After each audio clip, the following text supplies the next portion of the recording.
coucou, j'espère que vous allez bien. Bon, ça fait de nouveau quelques jours que je vous ai pas donné de nouvelles, que je n'ai pas fait de vidéo. Alors, je pense que c'est le moment de faire un bilan Afrique du Sud. Et oui, je ne suis plus en Afrique du Sud, donc je vais vous faire un petit bilan et ensuite je vais vous montrer des images des animaux et des arbres que j'ai vus en Afrique du Sud. Je pense que ça pourrait être une bonne idée de vous montrer un petit peu ce que j'ai vu là-bas. Alors, un bruit d'avion. Bon, en fait je suis restée 3 mois en Afrique du Sud, pour ceux qui n'ont pas suivi. Et donc je suis allée là-bas pour rejoindre mon chéri. Alors je sais que prendre l'avion c'est pas le moyen de transport le plus écolo, mais bon, en étant vegan de toute façon j'ai plein de crédits environnementaux, donc je vais même pas entendre de remarques. Hein. Et puis zut, hein, c'est l'homme que j'aime, donc je vais le rejoindre. Voilà, donc j'ai eu le droit à un visa de 3 mois en arrivant en Afrique du Sud, donc voilà, le tampon c'était facile de l'avoir. Mais quand j'ai voulu le renouveler, ben, c'était un peu plus compliqué, donc je me suis pris beaucoup trop tard. C'est un système un peu étrange, chaque pays a son système de visa. Hein. Donc j'ai pas pu rester plus de 3 mois. Et quoi d'autre? Pendant le premier mois j'étais chez les parents de Paul, on était hébergés là-bas. Et puis après, bon, ben, un couple d'amoureux c'est un peu relou, donc c'est un peu relou pour eux. Donc pendant les 2 mois suivants, on a habité dans un petit studio. D'ailleurs je vous ai montré, je vous ai fait une petite visite de notre studio minimaliste. Si vous l'allez voir, vous tapez studio minimaliste Pretoria, Pauline Douce Frugalité, et vous trouvez. Quoi d'autre là-dessus? Alors pendant ces 3 mois, j'ai senti un peu l'influence de Paul dans mon alimentation évidemment, parce que quand on est en couple et qu'on mange ensemble, ben, on s'influence l'un l'autre, hein, c'est clair. Alors pendant le premier mois, on a mangé super clean, très glucide, et puis après il y a eu un peu de relâchement, surtout vers la fin. Donc je me suis laissée influencer par lui, il n'y a rien de mal à ça, c'est juste que j'ai pris un petit peu de gras, mais bon c'est pas grand chose, hein, ça va vite partir ici. Ouais, vers la fin on mangeait quand même pas mal de junk food vegan, je veux dire 1 fois par jour. C'est beaucoup plus que ce que j'avais l'habitude de faire avant, mais bon, hein, c'était pas pour très longtemps, et puis on s'est bien régalé, et puis de toute façon c'est vegan donc c'est éthique.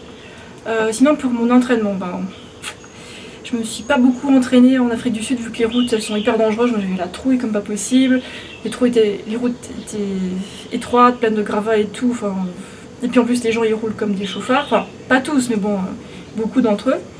Donc du coup j'ai eu tellement la trouille que je me suis quasiment pas entraînée, je suis juste restée dans mon petit quartier et puis voilà. Et quand je suis arrivée en Afrique du Sud j'étais quasiment au top de ma forme je dirais, et là j'ai refait la même montée que je faisais en Thaïlande pendant à peu près 40 minutes et j'ai perdu en fitness. Hein. Je suis pas aussi athlétique qu'avant. Hein. Donc allez, mémé Pauline, il faut s'y remettre. Hein. On va faire des sorties correctes et puis un peu plus de puissance dans les jambes. Voilà. Donc là ce matin je faisais 46 minutes d'œil sous tête, non 47. C'est pas génial, hein. C'est ce que je faisais en moyenne en juin. Et ouais, je la faisais en 40 minutes avant d'aller en Afrique du Sud, début décembre. Donc il y a du relâchement et tout, mais bon, je vais reprendre ça en main et puis redevenir super rapide. Ouais, c'est ça qui me motive, hein, je vais être rapide. Quoi d'autre? Pour l'Afrique du Sud, les locaux, les gens qui vivent là-bas. Ben, quand on va dans les boutiques ou quand on marche en ville ou tout ça, les gens ils sont cool, hein, ils sont polis. Hein. Ils sont super souriants, ils sont plus souriants qu'en France je dirais, hein. C'est ça qui est dingue.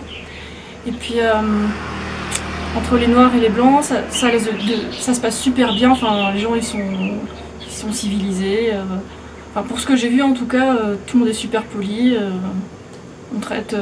les gens ils se traitent les uns les autres de manière correcte. Après j'étais pas partout, j'étais pas dans les zones très isolées ou les zones dangereuses. Mais en tout cas pour les statistiques, l'Afrique du Sud c'est craignos pour les vols, les accidents de la route, les morts de la route, les viols, donc ouais, c'est pas un pays super concernant la sécurité, mais bon pour l'Afrique ça va, c'est quand même pas si mal que ça quoi. J'en garde un bon souvenir, sauf pour la route, voilà. Et ensuite ça a été le moment de voyager, de revenir parce que mon visa expirait. Et donc je suis arrivée en Thaïlande hier soir, après 2 jours de voyage, c'était crevant comme tout. Vous savez, dans l'avion on peut pas très bien dormir, enfin, on fait des petites siestes, des micro-siestes, c'est moyen. Et là, après une bonne nuit, ça allait un peu mieux. Et niveau alimentation, niveau repas dans l'avion, j'ai eu des repas vegan comme je les ai demandés. Et juste pour le premier vol, j'ai pas pu sélectionner ce que je voulais, donc en arrivant sur l'avion, il n'y avait pas de repas pour moi, mais bon, l'hôtesse était super sympa, elle m'a trouvé tout plein de trucs à manger qui étaient vegan, y compris des repas de la business class, trop bon, avec un hummus, avec du pain, bon, je me suis bien régalée. J'ai hâte de retrouver ma petite routine fruits, resto, fruits, resto. Ouais, je suis un petit peu constipée là, après avoir mangé un peu n'importe quoi pendant quelques jours. Mais bon, c'est pas grave, hein, c'est qu'un ventre, hein, on s'en fout. Voilà, donc pour le voyage c'est tout. J'ai voyagé avec Qatar Airlines, qui sont super, je vous recommande. Donc j'ai pu réserver mes 3 vols depuis Johannesburg jusqu'à Chiang Mai. Donc ça a fait Johannesburg, Doha, Bangkok, Chiang Mai. Et tout ça avec la même compagnie aérienne, donc du coup j'ai pu leur donner ma caisse de vélo au départ et la récupérer tout à la fin, sans avoir besoin de faire des transferts ou des trucs comme ça, quoi. Voilà. Donc là j'ai un visa de 1 mois pour la Thaïlande, mais après je vais le faire renouveler, et puis on verra par la suite ce que ça donne, ce que j'ai envie de visiter et tout. Après mon truc c'est pas de voyager partout, moi j'aime bien être un peu posée quelque part et apprécier le coin. Mon but c'est pas de voyager, c'est juste d'être à l'endroit où j'ai envie d'être. C'est-à-dire ici à Chiang Mai. Voilà, c'est mon petit paradis. Alors quand je suis arrivée ici, la gérante qui m'a cherchée en voiture, comme l'autre fois, on était super contentes de se retrouver toutes les deux, ça m'a fait chaud au cœur de la revoir, elle est adorable comme tout. Quand je suis arrivée dans mon hôtel, vous voyez sur l'image, j'ai une petite surprise. Bon, c'est une chambre un peu plus petite que celle que j'avais l'autre fois, bon c'est pas grave, hein, je m'en fous.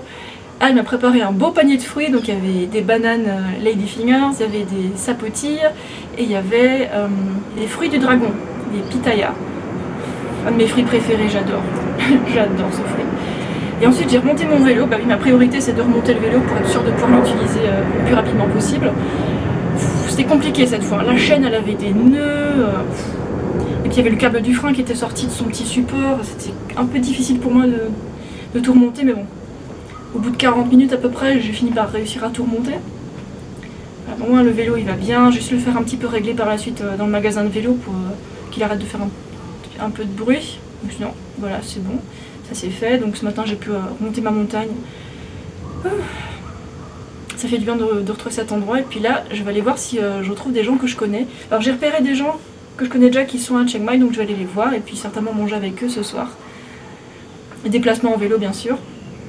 Sinon, si j'avais pas de vélo, ce serait un taxi qu'ils ont ici. Mais ils ont plusieurs sortes de taxis, des tout petits, des tout grands. Les tout petits sont rigolos, je trouve. Et les tout grands, c'est pratique pour déplacer les valises. Bref. Là, mon mode de vie, c'est un peu l'été pour toujours. Quand j'étais en Afrique du Sud, c'était l'été là-bas, alors que dans l'hémisphère nord, c'était l'hiver. Et là, je suis revenue, donc là, on est en mars, et puis je vais être prête pour l'été ici en Thaïlande. Bon, je pourrais rester en Thaïlande tout le temps parce que c'est presque... Il fait chaud tout le temps. Moi, j'adore la chaleur. Et l'hiver me manque pas du tout. Il n'y a pas besoin d'hiver. Pas besoin du tout d'hiver. Voilà, donc... comment ça se fait que je peux voyager tout le temps et puis être loin de chez moi? C'est mon métier déjà. Je suis nomade numérique. Et je suis traductrice technique et du coup, il suffit que j'ai le wifi pour travailler. Puis du coup, c'est vachement pratique pour être là où je veux. Je peux prendre des vacances quand je veux, je peux dire oui ou non au projet qu'on me propose, et donc ça me permet beaucoup de mobilité, quoi. Et puis ça me permet d'organiser aussi mon emploi du temps comme j'ai envie, voilà, très très pratique. Mais bon, quand j'ai commencé ces études et ce métier il y a longtemps, au début de ma vingtaine, je savais déjà que j'étais très indépendante et que j'avais envie de m'organiser comme je voulais, sans qu'on me force à être là. Bon, ça demande de la discipline, mais bon, quand on aime ça, on se discipline, ça vaut le coup. Bon, je crois que c'est temps que je vous montre les animaux et les plantes que j'ai vues. Alors on va commencer par une petite vidéo d'un zèbre. Alors il y avait plusieurs zèbres quand on a visité la réserve naturelle près de là où on habitait. Et alors ces zèbres ils sont sauvages, semi-sauvages. Donc j'osais pas trop les approcher parce que je sais pas trop comment ils réagissent, je sais pas s'ils se défendent, s'ils fuient, s'ils mordent, s'ils donnent des coups de sabot, je sais pas trop. Puis Paul il dit tiens, t'as pas envie d'aller l'approcher, de le toucher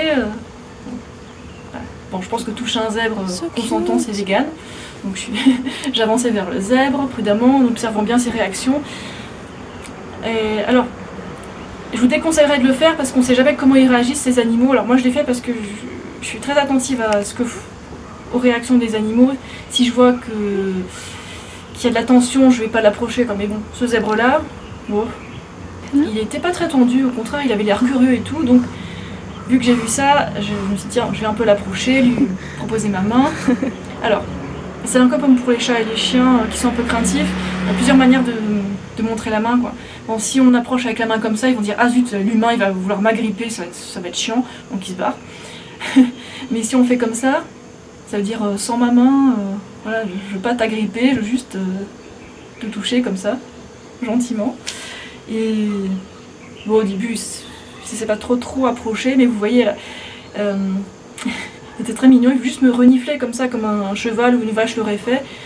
Donc il restait bien loin de moi, mais il pouvait juste tendre son museau pour aller toucher ma main, c'était assez rigolo. Donc j'ai effleuré le zèbre, j'ai effleuré son nez, c'était mignon comme tout. Et puis après Paul il a essayé, mais ouais, ça n'a pas trop marché avec lui, tant pis. Hein. Et sinon par les zèbres, il y avait aussi des sortes de ragondins que j'avais repérés dans notre quartier. Et j'ai fini par réussir à les avoir en vidéo, c'était difficile. Hein, parce que ils sont mignons, ils se cachent un peu dans les égouts, ils sont tout peureux aussi. Et bon, faut pas les approcher trop rapidement.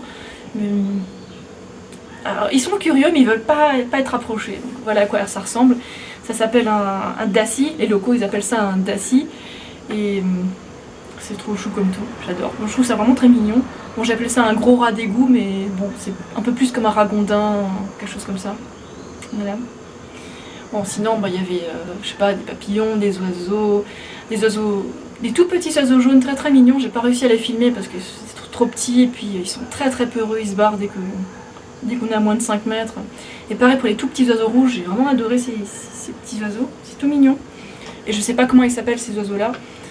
Sinon, il y avait aussi des espèces de grands oiseaux qui croissent comme des corbeaux.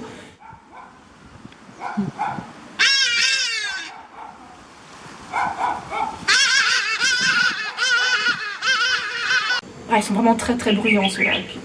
Ils ont le plumage un peu irisé, c'est mignon. Et sinon, je vous montrais aussi des plantes, des arbres fruitiers. On a vu un figuier, des grenadiers, un caroubier, des petites choses comme ça, quoi.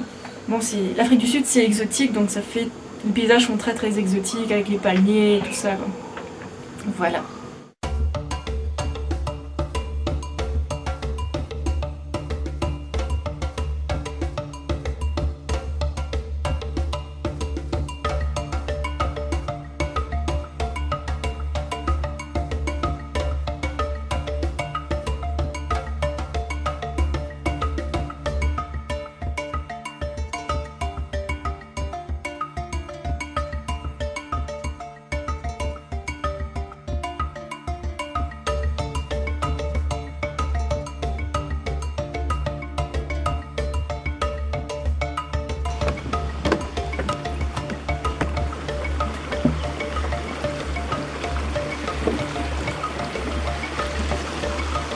Oh.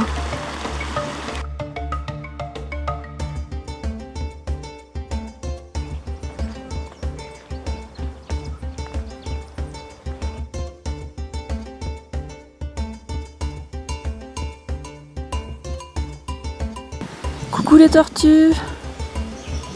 Ah, ça bouge pas beaucoup. C'est un voisin qui a des tortues dans son jardin.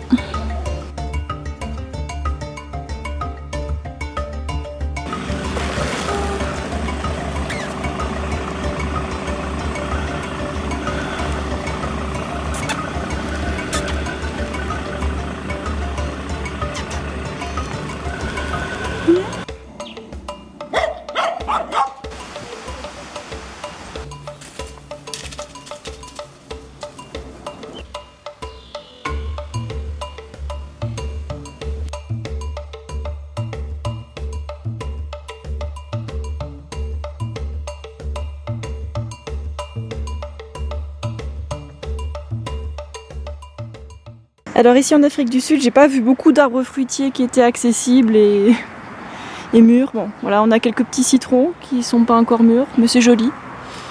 Et là, on a un autre agrume, je sais pas ce que c'est exactement, alors si jamais vous savez, ce serait intéressant. Ensuite, alors là, je sais pas si vous reconnaissez.